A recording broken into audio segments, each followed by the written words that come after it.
Hi, everybody. Good morning or afternoon, depending on where you're joining from. I'm Mark Siegel. I'm the founder and CEO of ESG Today, and I'm really excited today to launch our first ever webinar series. And I'm thrilled that we're able to do so with SE Advisory Service, the global consulting practice of Schneider Electric.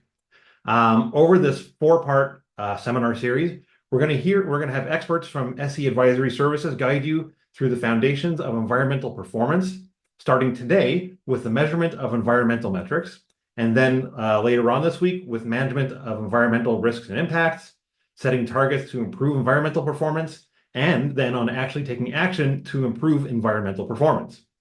Let me just here put in a quick housekeeping note before we dive into our session.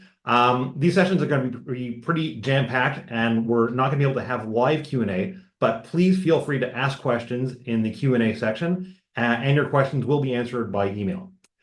So with that, let's get right into today's seminar, which will focus on measurement, governance, and strategy. Over the course of this week, we'll explore how these topics relate to each other and provide a roadmap for both future-proofing your sustainability strategy and achieving an A in CDP. Our speakers will explain how to optimize your governance mechanisms and strategy, advise which environmental metrics your organization should be tracking, and describe how these activities prepare you both for CDP and other disclosure frameworks. So today, our speakers are Tiana Nguyen, a sustainability consultant who specializes in greenhouse gas inventory development and brings a background in sustainability planning and management to her work. Stephanie Gibbon, a sustainability consultant who specializes in CDP reporting and leads SE Advisory Services cross-functional CDP working group. And Camille Van Egmond, a senior associate who works closely with clients to improve data quality, streamline inventories, and translate complex regulatory and reporting requirements into practical, usable systems. So with that, let me hand it right over to Tiana to kick us off and get us started.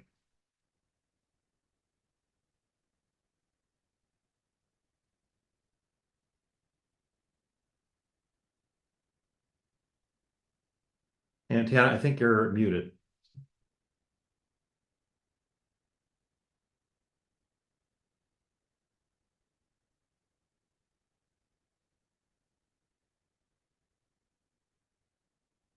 I think that possibly Tiana is having connectivity issues. Okay. Stephanie, are you able to just take over until Tiana is able to join again?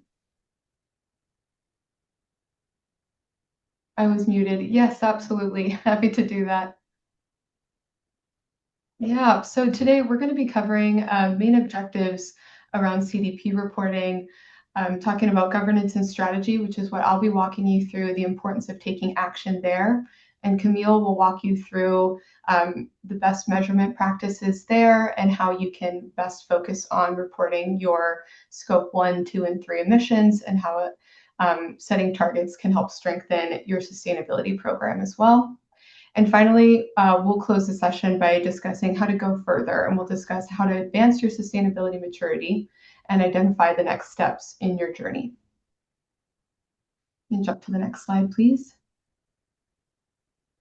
So first, I think the next slide as well. Apologies.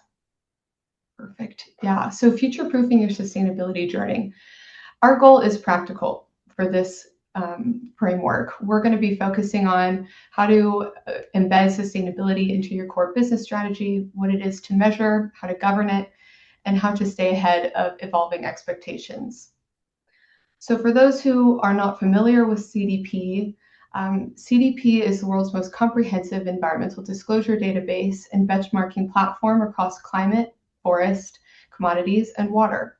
It updates annually, so scoring reflects the latest best practices, and its continual alignment with other initiatives has made it centralized, cross-cutting disclosure. That's why we use the A-list criteria in this framework to show as a strategic anchor moving forward. There are two different lenses through which you can view the information that we'll present today that we can apply to your organization. Those are you already report to CDP and those who do not. If you already report to CDP, our topics are going to cover how to strengthen your strategic sustainability governance and align with A-list expectations. And the other aspect is in introducing A-list environmental metrics to not just disclose, but to drive broader corporate social responsibility and decision-making. Through the lens of a non-CDP reporter, the information here will align with the executive management. We'll talk about fostering top management buy-in and strengthening sustainability governance. It's going to be covering also disclosing the right metrics right away, which ones to focus on, which environmental metrics to track now, and how to establish a credible performance baseline. And finally, we'll be focusing on regulatory readiness, how to prepare for compliance changes and build future-proof processes by mapping frameworks that overlap from the start. So the bottom line of this session is to equip you with sustainability and how to embed it into your core business and sustainability strategy, and position your organization resilient and future-ready and competitive. And next, we'll be going over to me, which is governance and strategy, so I can jump over to my slides as well. Hi, everyone. My name is Stephanie Gibbon. You've already heard quite a bit of my voice, but today I'll be walking you through the importance of governance and strategy. And we'll be covering the main point of this framework, which is action. So a lot of times in the sense of action in sustainability world, we tend to think more along the lines of emissions reduction projects and energy efficiency initiatives. But often the most critical aspect of action is overlooked, but is the most important and happens much earlier in the process. This happens in the investments that companies put into governance structures and into strategic planning. It is the foundation that makes every other sustainability component, when you think of measurement, target setting, and managing your performance, it's what makes all of that possible. They're not just reporting categories, but they allow your program to scale and maintain credibility in the evolving landscape that is regulatory requirements and the frameworks that update annually, like CDP as an example. On the left side of the screen, you'll see 6 key areas that CDP uses to evaluate the overall maturity of a program. And I'll be providing concrete examples of how to take action and what that means for governance and strategy. You can jump to the next slide. Okay, so where to focus with governance and strategy? Like I said before, when we think of action, it's really along the lines of emissions and reporting. But these 6 key areas that are most relevant to CDP, but are widely applicable across other frameworks and regulatory requirements, they're all kind of tied into these 6 main themes. We'll start at board competency and we'll work our way clockwise through the chart. So with board competency, CDP wants to make sure that your board is not only aware of environmental issues and industry trends, but they also have the competency to guide oversight in your program. So some good examples of what it means to take action in board competency here is to establish mandatory annual training for board members, focusing on climate risks and opportunities, those industry-specific trends, and also any regulatory changes. The next we have is management responsibility. This is all about ownership and accountability. So leadership's role in this, they must have accountability for specific environmental issues that are relevant to your industry.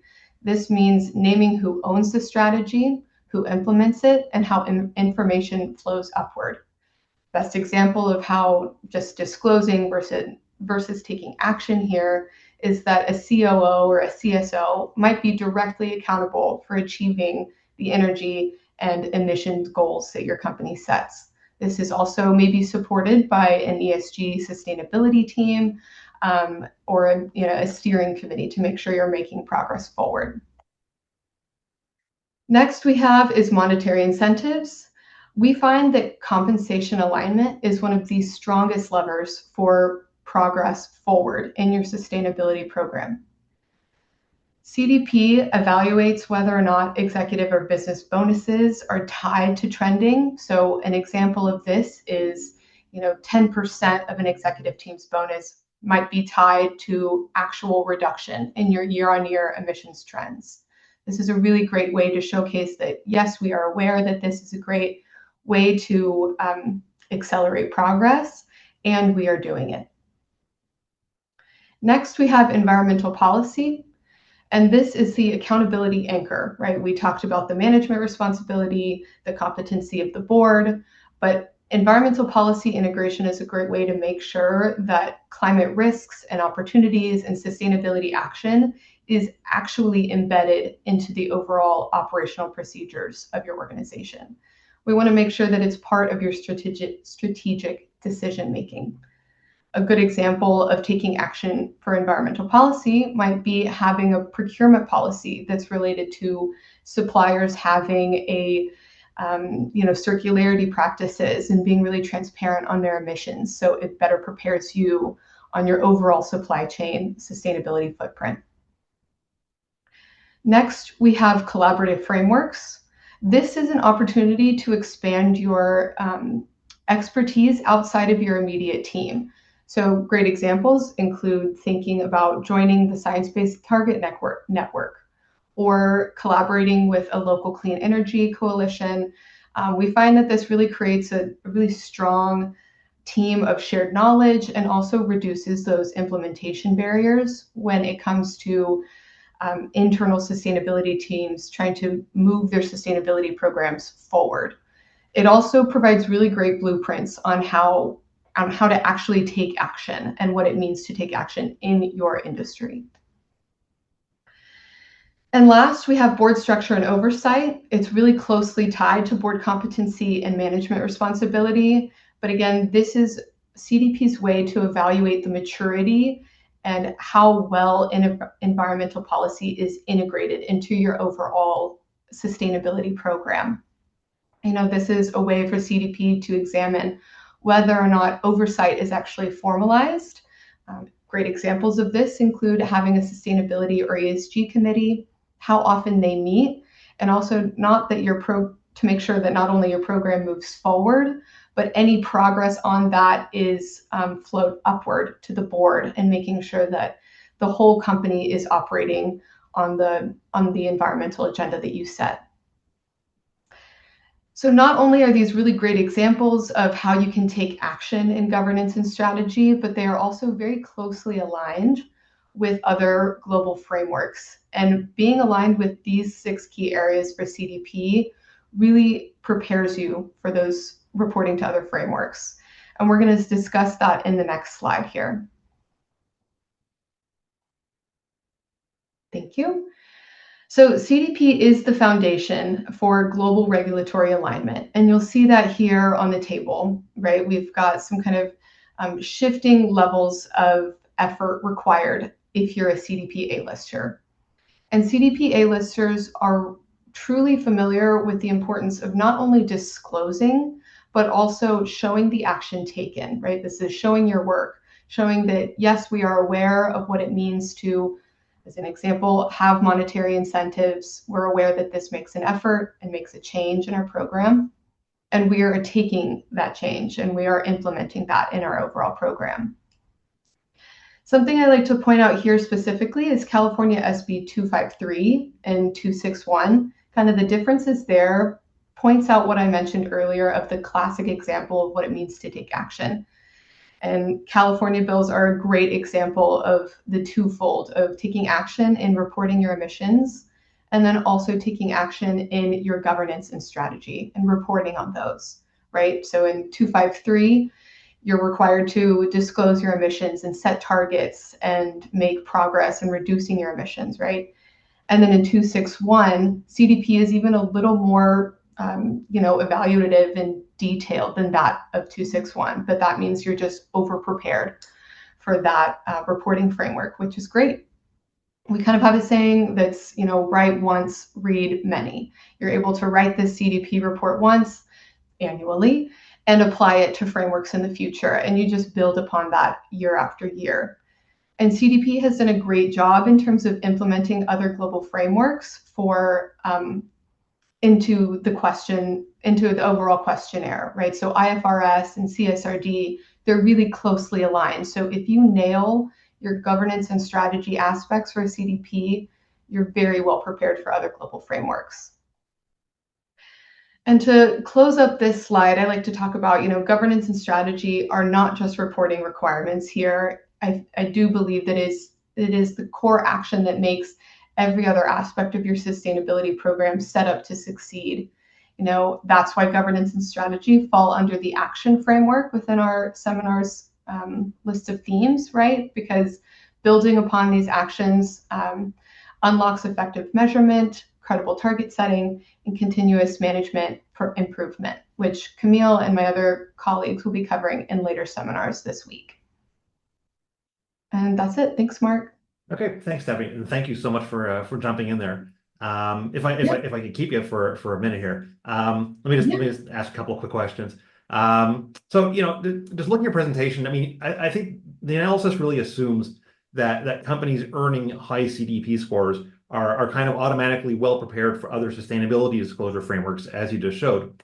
But what about companies that have never reported to CDP? And just to really put you on the spot, like how difficult would you say it is for companies to begin reporting to external frameworks, especially given today's geopolitical uncertainties? How can they continue to advocate for sustained investment in these kinds of climate and sustainability actions? Yeah, those are great questions and honestly really common. Not something we haven't heard before, right? So I would say that it might seem very daunting to respond to CDP and other frameworks if you haven't before. But it's also, I like to point out that CDP has a scoring scale, right? It starts at disclosure, goes up to awareness, management, and leadership. And while we're working with CDP A-listers that are achieving that leadership scoring, we're also working with companies at the disclosure level. It's also important to note that everyone who has ever responded to CDP, they have started at just that disclosure or awareness level. So that's nothing to be ashamed of or thinking you're not as mature, because every company has started at that point. And that's why CDP has a disclosure level. It's important to start from somewhere. Another aspect of that is that this is coming up on my 7th year of working with CDP clients. And clients all the way from at the beginning who have never reported to CDP, and those who are making their 8th A list or something like that. And everyone in between, they always have something to learn when it comes to their CDP response, right? They change it annually. It's updated to make sure you're responding to the most up-to-date frameworks and questions. So even if you're starting at the disclosure level, you will have something to learn just like those responding at the A list. And then to your point of the geopolitical landscape that we're currently in, it's a completely reasonable question, but I also think that if you take sustainability out of that question, what we're doing is inherently just operational resilience for companies, right? That's a key aspect of no matter where you are in the world, you want to make sure your organization is prepared. And that's broken up into 2 sections, I think, which is risk management and cost savings. So risk management, we're increasingly seeing that climate and social risks are financially material to companies. And we find that through materiality assessments or reporting. So that's just a baseline of future-proofing your organization. And next, we have cost savings, which is, you think about energy efficiency and reduced resource consumption. Those are inherently aspects of future-proofing an organization and making sure that you are prepared. So sustainability is already deeply intertwined into how organizations operate. So I just think it's, to say that sustainability actions maybe aren't worth it in this geopolitical landscape is like saying you're not going to focus on risk management. So it's already, deeply intertwined, and I think very important to think about. Yeah, that makes a lot of sense. Thank you. Okay, great. So thanks, Stephanie. And let me pass the stage over to Camille, and let's dig into measurement of environmental performance, if I can. Perfect. Yep. Thanks, Mark. Thanks, Stephanie. So now that we've built an understanding of governance and strategy, let's start to focus on measurement. Measurement is really how we translate commitments into decisions, cost control, resilience, and compliance. So I'm going to start off by defining what to measure, why it matters, and then we're going to show how CDP data aligns with other frameworks and show how your efforts really scale beyond a single questionnaire. So why measure? There is an exponential demand for environmental data from investors, customers, and regulators. And CDP really provides a standardized, comparable way to disclose management and performance on environmental metrics. So in regards to risk and value creation with climate metrics, energy use and emissions really drive costs and transition risk. Without robust measurement across Scope 1, Scope 2, and relevant Scope 3, companies really cannot manage volatility, set credible targets, or demonstrate progress on those targets. In regards to water, water is a critical production input and it's a rising risk area. So scarcity and tariffs have been creating direct financial and reputational impacts. Many companies recognize water as a material risk, but far fewer have implemented adequate mitigation. So there is a big execution gap that measurement helps close in regards to water. So for forests are now a regulatory and market access issue. So the EU deforestation regulation, the EUDR, has introduced fines and product exclusion risks, which is really making traceability and deforestation free commercially essential for all.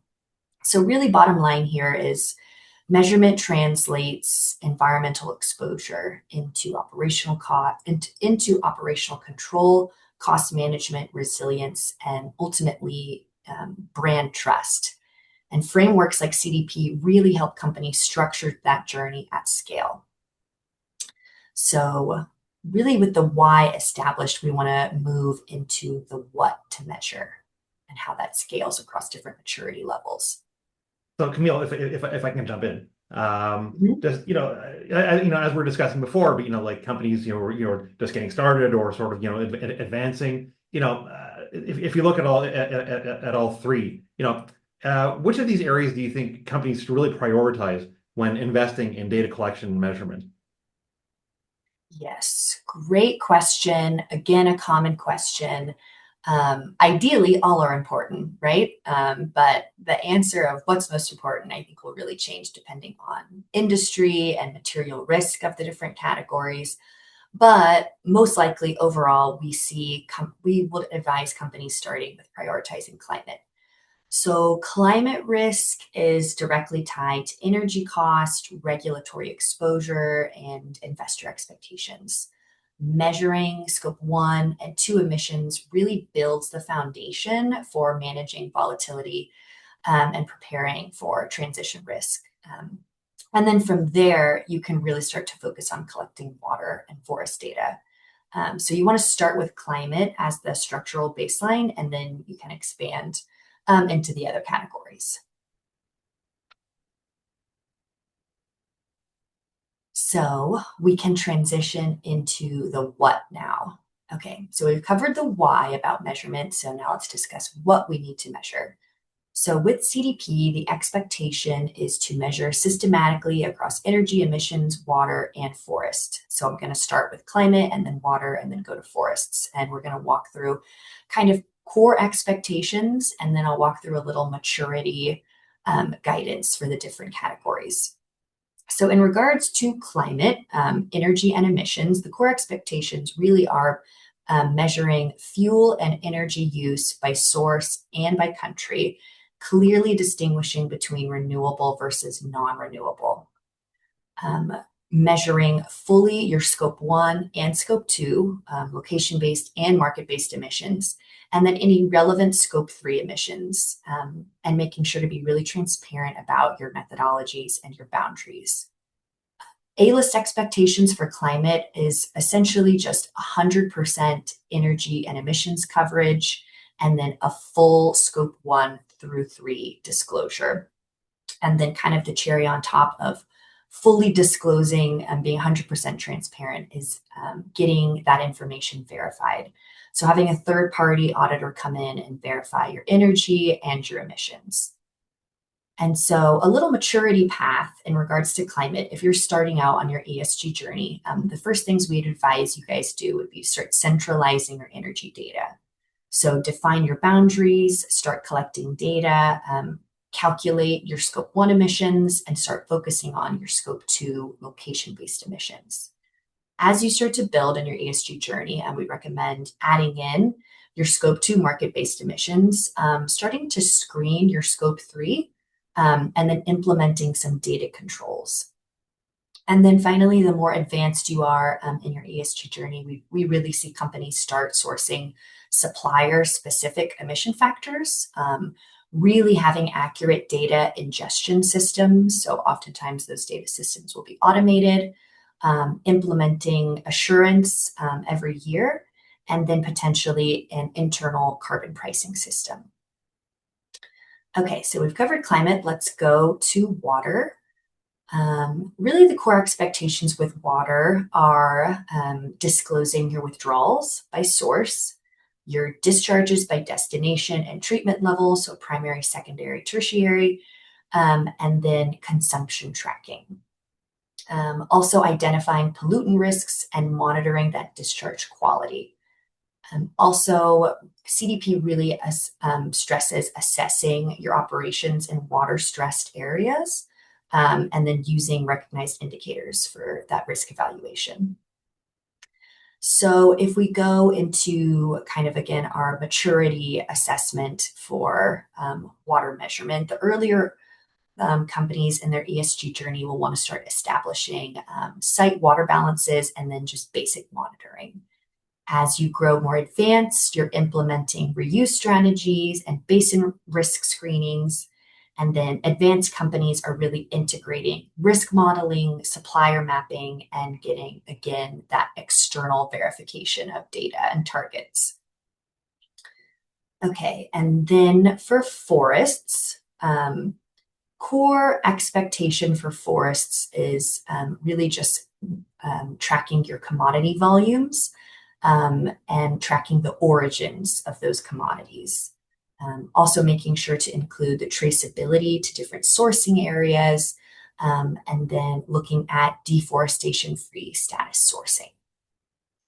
And so really the A-list expectation for forest is just tracking the majority of your commodities and the sourcing of volumes from the different countries. Okay, and then maturity path for forest. If you're starting out in your ESG journey, we recommend starting to just map those tier 1 suppliers and start identifying those risk hotspots. As you become more advanced, you're expanding your traceability, implementing no deforestation policies and grievance mechanisms. And then really what we're seeing for advanced ESG companies, they're having great alignment with regulatory information and due diligence requirements. And then again, getting the verification as that cherry on top.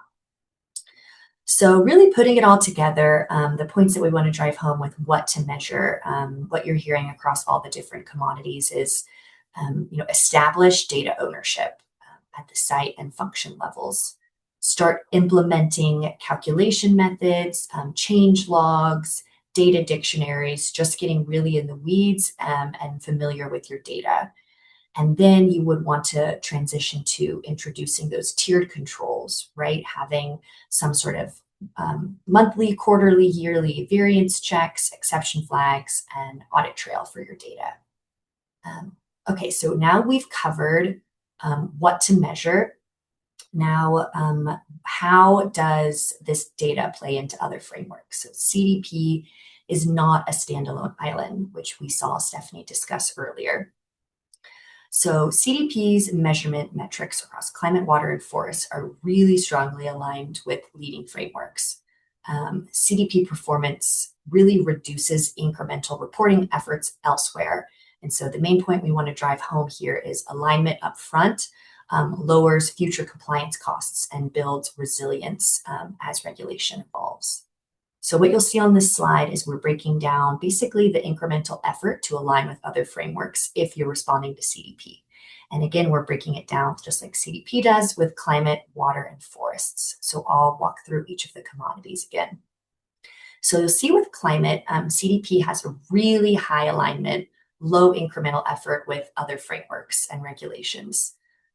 So really minimal effort to align with ESRS, CSRD, IFRS, GRI, California, and TCFD. And so this is really reflecting how climate reporting has matured globally. And if a company is on the A list for CDP for climate, you are really structurally positioned for aligning with most major regulatory expectations. And we're really seeing climate measurement be the most transferable data set across other frameworks. In regards to water, there's a little more variability. Alignment is moderate with ESRS and GRI, but minimal with TNFD, and then just not required with a lot of other frameworks. So water expectations are expanding, but they are not yet uniformly embedded across all standards, really like climate is. And then in regards to forests, targeted, right, but increasingly material. So we are still seeing some significant alignment gap requirement for ESRS and GRI, minimal again with TNFD, and then again, not required for others. So forest and biodiversity metrics are much more framework specific today, but momentum is really building, especially in Europe. You've heard me mention the EUDR regulation a few times. So overall, where some gaps might exist, ESRS, CSRD might require some additional biodiversity and pollution metrics. GRI includes site-level biodiversity, which is currently not included with CDP forest right now. So a small gap there. And TNFD has introduced additional nature-related metrics that, again, not covered with CDP right now. So really just reinforcing CDP is highly aligned, obviously not fully comprehensive for every framework, but by using climate as your base, you are in a great position to be mostly aligned with other frameworks. So really, again, we recommend using CDP as your measurement backbone. So by doing that, you're able to create consistent systems to collect, validate, and govern sustainability data across your organization. Strong CDP performance today is going to translate into lower compliance friction tomorrow. So I will pass it back to you, Mark. Okay, thanks. Let me throw a quick question at you. Just looking at the slide, which is just fantastic, and I wish I had just sort of had that in front of me all the time when I'm doing my reporting. But you can just see the compliance burden, all these frameworks, even with CDP helping you align, and with IFRS harmonizing and all that. But the compliance burden for companies is obviously growing. And again, now we have New York's newly announced regulations as well, right? It's not even on the slide because it's so new, but it always it keeps changing. And like you're saying, and we know that IFRS is trying to harmonize sustainability compliance.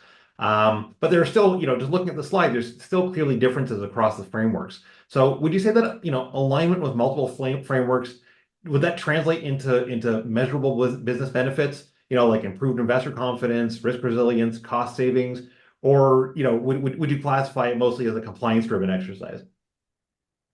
Yeah, great question. So sustainability regulations, I feel like they're always expanding, right? There's always something new popping up and all the frameworks are changing all the time. So totally understand, and we hear that a lot from clients, right? Alignment across all these frameworks feels very compliance driven.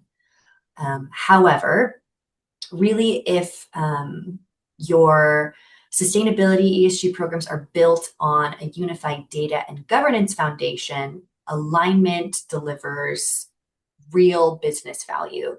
So consistent disclosures strengthen that investor confidence. It reduces perceived risk and really just improves resilience by surfacing those operational and supply chain exposures early.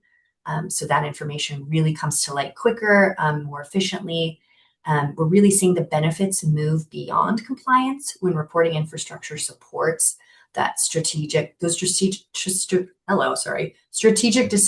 and capital allocation rather than just simply meeting regulatory requirements.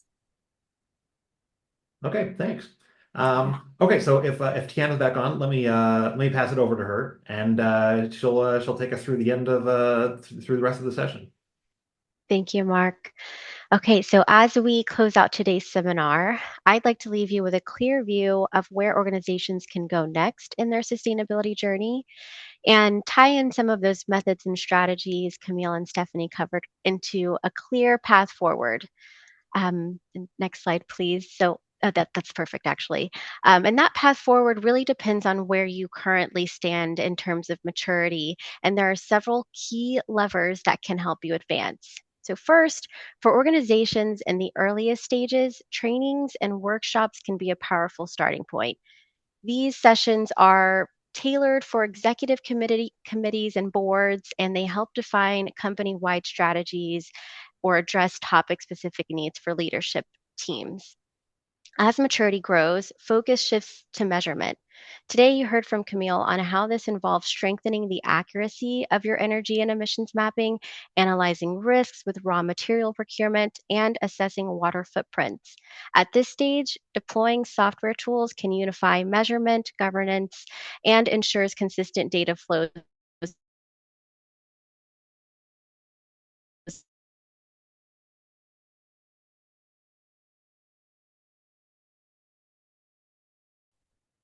Stephanie and Camille, I think Tiana's having connectivity issues again. Is one of you able to just take over for her quickly?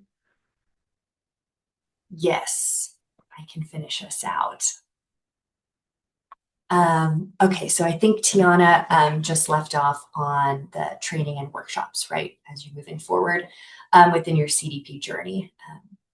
And so once we've got those training and workshops aligned within your organization, that's when you really transition into that measurement, which is what I covered earlier. After the measurement, we're moving into life cycle assessments. And then again, that cherry on top, which is the auditing, the verification of that information, and then action plans. And so finally rounding out with really having an overall strong environmental strategy and really positioning yourself to be more mature in regards to your ESG metrics. Okay. Guys, so I think that takes us to the end of today's session, and is a great way to kick off the week. Thank you so much. I really like to thank Tiana, who will be back later this week, so we can hear more from her when she's connected. And Stephanie and Camille, thanks so much for taking us through the first session in the series. We hope to see everyone back here at the same time tomorrow. We'll have another great panel taking us through risk and adaptation. Again, as I mentioned before, please leave your questions in the comments section, and they'll be answered by email. And a reminder to everyone that the seminar recordings will be shared with you via email. So that's it. That wraps up today. Thanks, guys. Thanks, everybody, and we'll see you all tomorrow.